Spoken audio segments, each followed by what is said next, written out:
اور ہمیں کسی نے احساس ہی نہیں، یاد ہی نہیں کرایا کسی نے. بلکہ جو جتنا زیادہ دین پہ چلتا ہے اس کا حلیہ اتنا خراب ہو جاتا ہے. بڑا پیٹ صرف سادہ سے بتا دیں، ہم آپس میں بیٹھے ہیں، کیا خالی پیٹ رہنے سے ہوتا ہے؟ پیٹ خالی پیٹ رہنے سے بڑھتا ہے؟ بڑا پیٹ اس بات کی علامت ہے کہ آپ ضرورت سے زیادہ کھا رہے ہو. سمپل سی بات. تو میرے نبی نے تو کبھی ضرورت سے زیادہ کھایا ہی نہیں.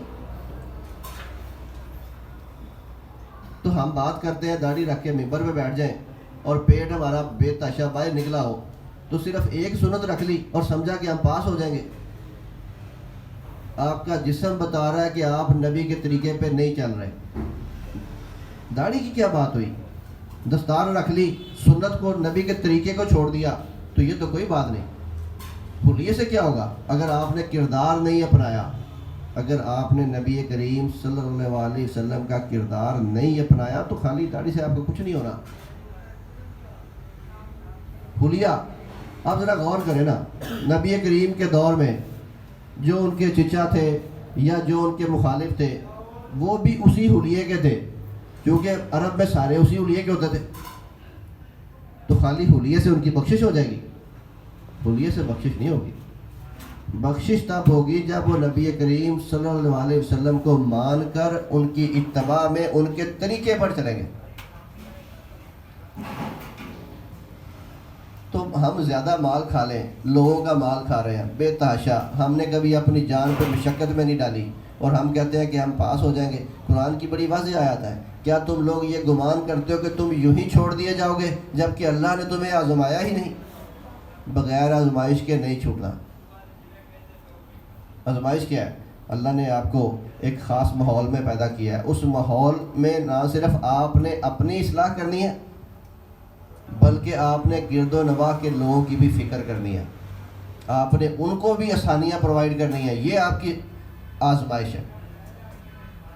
اگر آپ بالکل محنت نہیں کرتے تب بھی ناکام، اگر صرف آپ اپنے لیے ہی سوچتے ہو تب بھی ناکام. جب بھی آپ کا ویٹ ہوگا نا تو آپ کی کولیکٹیو ایفرٹ کا ویٹ ہوگا، اجتماعی کوشش کا. سب کو ساتھ لے کے چلے کہ نہیں چلے. اور یہ فکر، یہ سوچ جب تک ہم قرآن نہیں پڑھتے نا ہم میں نہیں آتی. میرے اگر ملازم ہے، میں اگر کوئی فیکٹری بنائی ہوئی ہے، میرے 50 ملازم ہیں، وہ ملازم پیٹ بھر کے کھانا نہیں کھا پا رہے یا ان کی ضروریات پوری نہیں ہو رہی، تو کیا آپ سمجھتے ہیں کہ میں پاس ہو گیا؟ میں ہر سال ایک پراڈو لے لیتا ہوں، ہر سال یورپ کے ٹور پہ چلا جاتا ہوں اور ملازم میرے جو ہے نا وہ اپنے بچوں کے علاج کو ترس رہے ہیں، تو کیا میں کامیاب ہو گیا ہوں؟ میں کامیاب نہیں ہوا. میں اگر دکاندار ہوں تو میں دکان پہ جو چیزیں سیل کر رہا ہوں میرا پروفٹ بڑھتا جا رہا ہے، پر میری گاہکوں کو چیزیں اچھی نہیں مل رہی، ان کی صحت خراب ہو رہی ہے، ان کے ساتھ مسائل پیدا ہو رہے ہیں یا میں ان کے پیسے لوٹ رہا ہوں، تو کیا میں سمجھتا ہوں کہ میں کامیاب ہو رہا ہوں؟ میں کامیاب نہیں ہو رہا. صرف یہ لکھ دینا کہ دکان پہ مدنی جنرل سٹور اور رمضان کا مہینہ مدینے میں گزار لینا اور سارا سال لوگوں کو مہنگی چیزیں اور گھٹیا چیزیں بیچنا، تو یہ کیا معافی ہو جائے گی؟ نسبت آپ کو ایسا نہیں لے کے چلے گی. اگر نسبت خالی ہی آپ کو لے کے چلتی تو نوح علیہ السلام جب بیٹے کے بارے میں کہہ رہے ہوتے ہیں نا کہ اللہ تو نے میرے عیال کو بچانے کا وعدہ کیا تھا، تو میرا بیٹا ڈوب رہا ہے میری آنکھوں کے سامنے، یہ میرے عیال میں شامل ہے، تو اللہ پاک ڈانٹ دیتے ہیں، کہتے ہیں کہ نوح یہ تیرے عیال میں شامل نہیں ہے. وجہ کیا بتاتے ہیں؟ کہتے ہیں کیونکہ اس کا عمل غیر صالح ہے. اس کا عمل چونکہ تیرے طریقے پہ نہیں ہے لہٰذا یہ تیری اولاد ہی نہیں ہے، تیرے عیال میں نہیں ہے. نبی کریم صلی اللہ علیہ وسلم اپنی بیٹی حضرت فاطمہ رضی اللہ تعالی عنہا سے فرماتے ہیں کہ بیٹی، جس شخص کا حسب، عمل، کردار اسے پیچھے چھوڑ گیا اس کا نسب، تعلق، نسبت اسے آگے نہیں بڑھا سکتی. تو بات نسبت پہ نہیں ہوگی، عمل پہ ہوگی. اب عمل کون سا؟ نوح علیہ السلام بیٹے کو جب کہتے ہیں تو اللہ کیا کہتے ہیں کہ عمل غیر صالح ہے لہٰذا تیرے نسبت ہے ہی نہیں.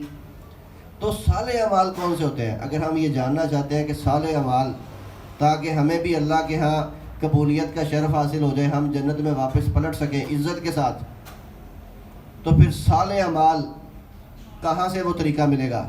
اگر وہ طریقہ جاننے کی خواہش ہے تو قرآن کے علاوہ دوسرا کوئی راستہ نہیں. اور یہ وہ کتاب ہے جو ہم نے چوم چاٹ کے بڑی اونچی کر کے رکھ دی. صبح بچوں کو اسکول بھیج دیا کہ بیکن ہاؤس میں داخل کراؤ، فلاں میں داخل کراؤ، ہزاروں روپے لگا دیا، ان کے لیے ٹرانسپورٹ لے کے جا رہی ہے، چھوڑ رہی ہے. اس کے بعد آتے ہیں تو ساتھ ہی جناب آپ اس کو وہ ٹیوشن بھیج دیتے ہو. بڑا مہنگا ٹیچر آتا ہے پڑھانے کے لیے، شام کو تھکے ہوتے ہیں تو قاری صاحب آ جاتے ہیں پڑھانے کے لیے، 10 منٹ پڑھاتے ہیں، کہتے ہیں قاری صاحب ذرا نا منڈے تھکے نے بچے تو ذرا نا چھتی فارغ کرتے ہیں. وہ 10 منٹ میں بھی چھتی. تو میں جو بچوں کو تربیت دے رہا ہوں اور پھر میں ان سے توقع کیا کر رہا ہوں کہ یہ اچھے مسلمان بن جائے. آپ کی انویسٹمنٹ کسی اور کام میں، یا پروفٹ آپ کہیں اور سے لینا چاہ رہے ہو. یہ تو منافقت ہے. بچوں کا تو کوئی قصور نہیں ہے، قصور تو میرا ہے. میں انہیں یہ کہہ رہا ہوں کہ بیٹا آپ کے نمبر اتنے کم آئے ہیں، آپ کی تو پرسنٹیج بہت کم ہے، آپ کی تو پہلی دوسری پوزیشن ہی نہیں آئی، آپ تو شرمندہ کروا دیا آپ نے. اب جب وہ پہلی پوزیشن لے کے آتا ہے آپ اس کو چومتے چاڑتے ہو تو اس کو پتہ لگتا ہے کہ اچھا یہ جو باقی 40 اسٹوڈنٹ کی گردنیں کچل کے ان کے کندھوں پہ سوار ہو کے جب میں 1 نمبر پہ آؤں گا تو تب مجھے عزت ملے گی. لہٰذا وہ زندگی میں آگے بڑھنے اور پہلے نمبر پہ رہنے کی دوڑ کو سمجھتا ہے کہ یہ میرا مقصد ہے. پھر وہ کہتا ہے اچھا یار میرے ساتھی کے پاس سائیکل ہے بابا، میں نے موٹر سائیکل لینی ہے کیونکہ آگے رہوں گا تو عزت ملے گی. اس کے پاس ایک دکان ہے تو میں کو پلازا کھڑا کروں گا تو مجھے عزت ملے گی. اس کے پاس صرف موٹر سائیکل ہے، میں پراٹا لوں گا تو عزت ملے گی. لہٰذا یہ دوڑ، یہ تربیت جو ہم نے اس کی اور پھر ہم چاہتے ہیں کہ وہ اچھا مسلمان بن جائے. کیسے ہو سکتا ہے؟ انویسٹمنٹ کہیں اور، پرافٹ کہیں اور سے، اور پھر ہمیں اس کا احساس ہی نہیں ہے. ہم نے کبھی بچے نے اپنی چیز بھائی کو شیئر کی ہو تو کبھی اسے چوما ہو کہ کیا بات ہے؟ اس نے کہا بابا آپ نے 10 روپیز دیے تھے، میں نے فقیر کو دے دیا، آپ نے اس کو چوما ہو. اس نے بہت بڑی غلطی کی اور آپ آ کے سچ بتا دیں تو آپ نے اس کو پیار سے گلے لگا لیا ہو. یہ تربیت کہ وہ حیران ہو جائے کہ میرے بابا نے گلے لگا رکھا، بیٹا تو نے سچ بولا. اچھا عزت ملتی ہے سچ بولنے سے تو سچ بولے گا، کتنا بھی نقصان کیوں نہ ہو جائے. ڈر ختم ہو گیا. ہم نے اسے جھوٹ بولنے پہ کبھی نہیں مارا. اگر اس نے قیمتی چیز توڑ دیا تو مارا ہے. اسے پتہ لگا کہ جس پہ مار پڑتی ہے وہ قیمتی ہے. بچے کو ماں کھانے کو نہیں دیتی جب تک وہ روتا نہیں ہے، اسے پتہ ہے کہ جب تک روؤں گا نہیں تب تک ملے گا نہیں. اور ہماری تربیت ایسی ہوئی کہ پھر ہم ساری زندگی روتے ہی رہتے ہیں، جس سے مانگنا ہوگا جا کے رونا شروع کر دیں. تربیت ایسی ہو گئی. ہم لوگوں کی یہ ساری باتیں، یہ ساری جو آپ سے کر رہا ہوں یہ تو چند ایک باتیں ہیں. انسانی ذہن میں یہ باتیں ساری نہیں آ سکتی، چند ایک جو یاد ہی کر دیں. یہ فکر آئی کیسے؟ جب اس قرآن سے جڑ گئے. بچوں کو کہا، اپنے آپ کوشش کی، بچوں کو کہا کہ یار یہ پاس فیل کچھ نہیں ہوتا، بس ٹھیک ہے، اچھی محنت کرو، کوشش کرو، ہو گیا بس ٹھیک ہے. زندگی میں آگے بڑھنا ہے تو قرآن پڑھو، کتاب پڑھو، کتابیں پڑھو، پتہ لگے زندگی کیا ہے. ہم لوگ کلاسوں میں فرسٹ آتے رہے، کئی میں نے دیکھے ایسے وہ بڑے کامیاب ہیں، وہ کلاس میں فیل ہو جاتے تھے، آج وہ بڑے کامیاب ہیں. تو یہ پاس فیل ہونے کا، کامیاب ہونے کا پیمانہ کتابیں نہیں ہیں. جب یہ لوگ کتابیں نہیں پڑھتے تھے فزکس کیمسٹری تو کیا وہ مر جاتے تھے بھوکے؟ اچھا انسان بنے. یہ زیادہ سے زیادہ کی دوڑ جو ہے نا، وہ مولانا روم کے بارے میں کسی نے لکھا، بڑا پیاری بات تھی. ان سے کسی نے پوچھا کہ زہر کی تعریف کیا ہے، تو کہنے لگے جو چیز تیری ضرورت سے زیادہ ہے وہ زہر ہے. تو ہم لوگ زہر اکٹھا کر رہے ہیں اور پھر کہتے ہیں یار مرتے جا رہے ہیں، پتہ نہیں کیا ہوا، مر گئے یار، بس ختم ہو گئے. تو ضرورت سے زیادہ جب اکٹھا کرو گے تو مرو گے ہی نا. کیا چاہیے ہمیں؟ ہم میں سے کون ایسا ہے جس کی ضرورت جو ہے وہ پوری نہ ہو رہی ہو؟ تو ضرورتیں تو سب کی پوری ہو رہی ہیں، تو پریشانی کس بات کی ہے کہ خواہشیں پوری نہیں ہو رہی. تو حضرت داؤد علیہ السلام کو اللہ قرآن میں فرماتے ہیں کہ داؤد میں نے تجھے اپنے خلافت کے منصب پہ فائز کیا ہے، اب تمہیں 2 باتوں کا حکم دے رہا ہوں. ایک کہ زمین پہ حقدار کو اس کا حق دینا ہے، زمین پہ حق کو اس کا حق دینا ہے. ماں باپ کا حق ماں باپ کو، دکاندار ہو تو گاہک کو اس کا حق دینا ہے، گاہک کو تو دکاندار کو حق دے دینا، مالک کو تو ملازم کو حق دے دینا، ہر ایک اللہ کا حق اللہ کو دے دینا. اور دوسری بات کہتے ہیں کہ تم نے خواہشات کے پیچھے نہیں بھاگنا، یہ تمہیں تباہ کر دے گی. جب خواہش کے پیچھے بھاگو گے تو پھر تباہی کی طرف آ گئے. اور یہ پیغام کہاں آ رہا ہے؟ قرآن میں. تو یہ جو میں نے تمہید تھوڑی سی باندھی، ایک اندر خود احتسابی کی کوشش کی، ایک ہم اپنے اندر ایک سلسلہ چلائیں، اس کے پیچھے یہ شوق، یہ فکر دامن گیر تھی کہ یہ قرآن وہ آئینہ ہے. اگر ہم اس آئینے کے سامنے ڈیلی نہیں کھڑے ہوں گے تو ہمیں اپنی غلطیوں کا احساس نہیں ہوگا. تو یہ ہم شروع کرتے ہیں کہ آخر ایک ہی رکوع ہے، اس کے بعد یہ ختم ہو جائے گا. سورہ اعراف. هو الذی خلقکم من نفس واحدۃ، بے شک وہی تو وہ ذات ہے جس نے تم سب کو ایک جان سے پیدا کیا. وجعل منها زوجها، اور پھر تم ہی میں سے ایک جوڑا بنا دیا. لیسکن الیہا، کہ تم اس سے سکون حاصل کرو. فلما تغشاها، اور جب اس نے اسے ڈھانپ لیا. حملت حملا خفیفا فمرت به، تو وہ ایک ہلکا سا بوجھ اٹھائے چلنے لگی. فلما اسکلت، جب وہ بھاری ہو گئی، وضع حمل وقت قریب آ گیا. دعوا اللہ، تو انہوں نے اللہ کو پکارا اور کہا ربہما، یہ میاں بیوی دونوں کی بات ہو رہی ہے، وہ دونوں اللہ کو پکارتے ہیں، کہتے ہیں لئن آتیتنا صالحا، اگر تو نے ہمیں صالح اولاد عطا کی، صالح ایسی اولاد جو تیرے طریقے کو فالو کرے گی، جو تیرے بتائے ہوئے پیمانے پر پوری اترتی ہوگی. لنکونن من الشاکرین، تو ہم تیرے شکر گزار بندے بن جائیں گے. جب ہمیں کوئی چیز چاہیے ہوتی ہے تو اللہ کو ایسے ہی پکارتے ہیں. فلما آتاہما صالحا، اور تو اللہ فرماتے ہیں جب ہم نے اسے ایسی سٹینڈرڈ والی اولاد عطا کر دی، جعل لہ شرکاء فیما، تو وہ پھر اس کی تخلیق میں میرے شریک بنانے لگے.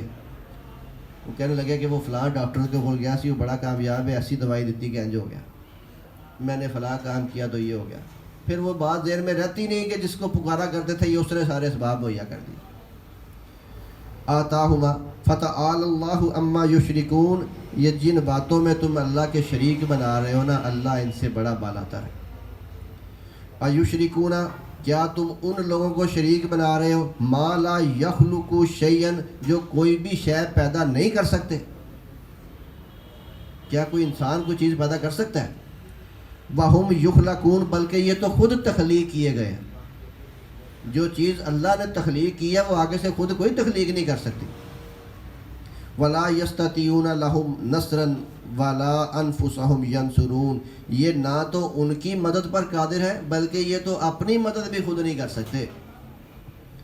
وَإِن تَدْعُوهُمْ إِلَى الْهُدَىٰ، اگر آپ انہیں راہ ہدایت کی طرف بلاؤ گے، لا یتبعوکم، تو یہ تمہارے پیچھے نہیں لگیں گے، تمہاری پیروی بھی نہیں کریں گے. سواء علیکم، ان کے لیے برابر ہے، اطعتموہم ام انتم صامتون، کہ تم انہیں اللہ کی طرف بلاؤ یا تم خاموشی اختیار کرو، ان کے لیے دونوں برابر ہیں. ان الذین تدعون من دون اللہ، یہ جنہیں تم اللہ کے سوا پکارتے ہو نا، اللہ کو چھوڑ کر جن کے ساتھ تم نے امیدیں وابستہ کی ہوئی ہیں، عباد امثالکم، یہ تو تمہاری طرح کے بندے ہیں. بڑی غور طلب آیت. ہم لوگوں نے اللہ کے بندوں سے امیدیں وابستہ کی ہوئی ہیں، بڑی بڑی امیدیں ہیں، اور عقیدے کے نام پہ ہم نے ان کو اپنے دین کا حصہ بنا لیا ہوا ہے. ذرا غور سنیں. ان الذین تدعون من دون اللہ، جنہیں تم اللہ کے سوا پکارتے ہو، عباد امثالکم، یہ تمہاری طرح کے بندے ہیں. فدعوہم، پس پھر ذرا بلاؤ انہیں. فلیستجیبوا لکم، کیا یہ تمہیں جواب دیں گے؟ ان کنتم صادقین، اگر تم سچے ہو. پکارو ان سے مدد کو ذرا، کیا تمہیں جواب ملے گا؟ جواب تو اللہ نے دینا. الہم ارجل، کیا ان کے پاؤں ہیں، یمشون بہا، جن سے یہ چلتے ہوں. ام لہم عید، کیا ان کے ہاتھ ہیں، یبطشون بہا، جن سے یہ پکڑتے ہوں. ام لہم اعین، کیا ان کی آنکھیں ہیں، یبصرون بہا، جن سے یہ دیکھتے ہوں. ام لہم آذان، کیا ان کے کان ہیں، یمسعون بہا، جس سے یہ سنتے ہوں.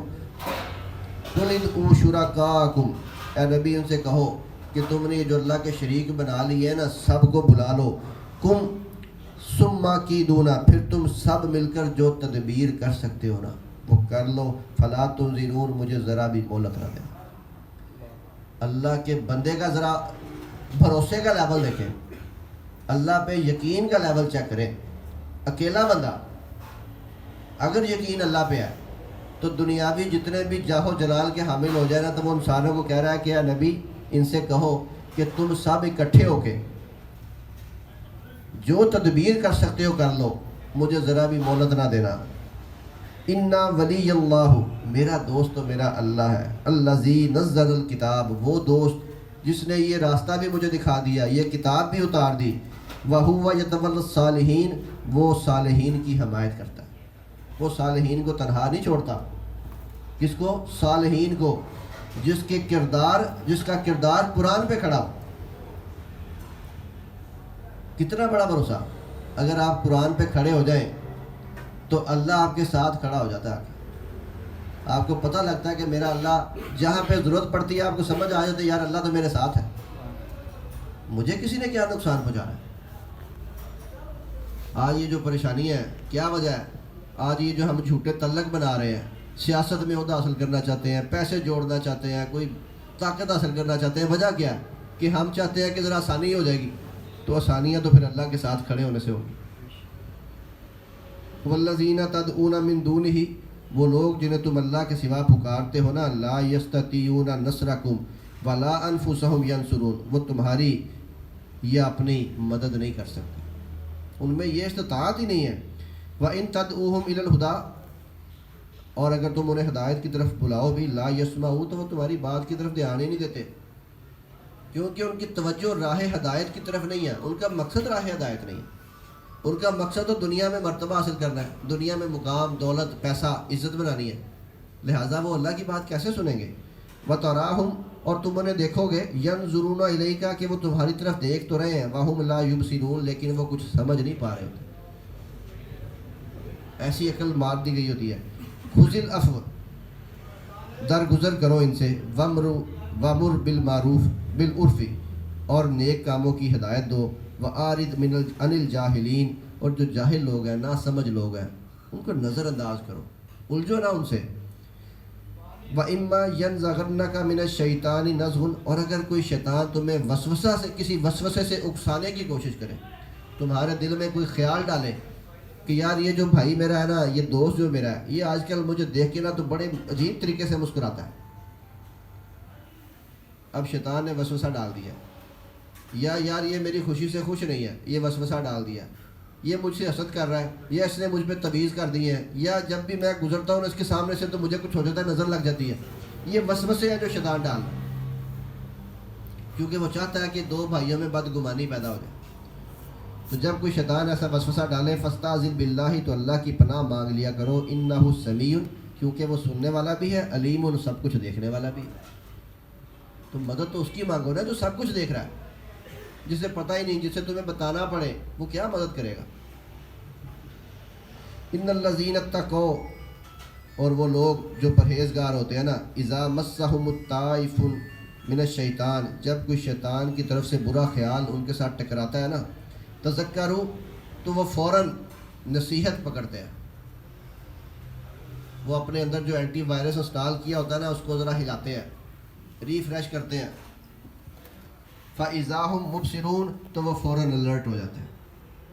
سب سے بہترین اینٹی وائرس قرآن ہے، کہ جب بھی وسوسہ آئے قرآن سے یاد پکڑو، یاد دہانی پکڑو، قرآن کی آیات سامنے رکھو کہ اس صورتحال میں قرآن مجھے کیا ڈائریکشن دے رہا ہے، تو جب آپ اس ڈائریکشن کو پکڑو گے تو آپ کے اندر الرٹ جنریٹ ہوگا، پتہ لگ جائے گا کہ یار یہ شیطانی خیال تھا، یہ کام نہیں کرنا۔ وَإِخْوَانُهُمْ، اور یہ جو ان کے بھائی جو انہوں نے بھائی بنا رکھے ہیں دنیا دار، يَمُدُّونَهُمْ فِي الْغَيِّ، یہ تو انہیں سرکشی کی طرف بلا رہے ہیں، ثُمَّ لَا يُقْصِرُونَ، اور انہیں بھٹکانے میں کوئی کسر کوئی کوتاہی نہیں برتتے۔ وَإِذَا لَمْ تَأْتِهِمْ بِآیَةٍ، اور جب اے نبی آپ ان کے سامنے کوئی آیت کوئی نشانی لے کر نہیں آتے، قالوا، تو یہ کہتے ہیں، لَوْلَا اجْتَبَیْتَهَا، تم اپنی طرف سے کر لو۔ قل، اے نبی ان سے کہہ دیجئے، انما اتبع ما یوحی الی من ربی، میں تو صرف اسی راستے پر چلتا ہوں جو میرے رب نے وحی کیا ہے میری طرف، اپنی طرف سے میں کوئی کام نہیں کرتا۔ ھذا بصائر من ربکم، یہ سب بصیرت کی روشنیاں ہیں تمہارے رب کی طرف سے، وہدن، اور ہدایت ہے، ورحمت، اور رحمت ہے، لقوم یؤمنون، ان لوگوں کے لیے جو ایمان لے آتے ہیں، جو اللہ کی بات مان لیتے ہیں۔ وَإِذَا قُرِئَ الْقُرْآنُ، جب قرآن پڑھا جائے، فَاسْتَمِعُوا لَهُ، تو پھر اس کی طرف دھیان لگاؤ، پھر اور باتیں ذہن میں نہ لاؤ، قرآن کو سنو۔ وَأَنصِتُوا، اور خاموش رہا کرو، لَعَلَّكُمْ تُرْحَمُونَ، تاکہ تم پر رحمت ہو۔ وَاذْكُرْ رَبَّكَ فِي نَفْسِكَ، اور اپنے جی میں رب کو یاد کیا کرو، تضرعاً عاجزی کے ساتھ، وخیفتاً آہستگی کے ساتھ، ودون الجہر من القول، بغیر آواز بلند کیے، بالغدو والآصال، صبح و شام، ولا تکن من الغافلین، اور غافل لوگوں میں شمار مت ہونا، صبح و شام اللہ کو یاد کرو۔ ان الذین عند ربک، جو لوگ تمہارے رب کی بارگاہ میں ہوتے ہیں نا، جو اللہ کے قریب ہوتے ہیں، لا یستکبرون عن عبادتہ، وہ اس کی بندگی سے کبھی تکبر نہیں کرتے۔ اللہ کی قرب کے طلبگار ہو تو تکبر کو چھوڑ دو، اپنی من مرضی چھوڑ دو، اپنی خواہشات کو۔ ہم اللہ کی بات کب نہیں مانتے؟ جب اپنی خواہش سامنے ہوتی ہے کہ یار یہ کام نقصان ہو جائے گا یا یہ کام رہ جائے گا اگر میں نے اللہ کی بات مان لی تو۔ اپنے آپ کو بڑا سمجھا نا، اپنی چیز کو، اپنی پسند کو بڑا سمجھ لیا، اللہ کی اتباع نظر انداز کر دیا۔ سورہ جاسیہ میں اللہ فرماتے ہیں افرأیت من اتخذ الہہ ہواہ، کیا تم نے دیکھا ہے اس شخص کو جس نے اپنی خواہش کو اپنا الہ بنا لیا؟ وہ اپنے نفس کے پیچھے بھاگ رہا ہے، اللہ کو نظر انداز کر دیا۔ تو اللہ کی بارگاہ میں وہی لوگ ہوتے ہیں جو تکبر نہیں کرتے، وَيُسَبِّحُونَهُ، اور وہ اس کی تسبیح کرتے ہیں یا اس کے بتائے ہوئے طریقے پر چلتے ہیں، وَلَهُ يَسْجُدُونَ، اور وہ اسی کے سامنے جھکے رہتے ہیں۔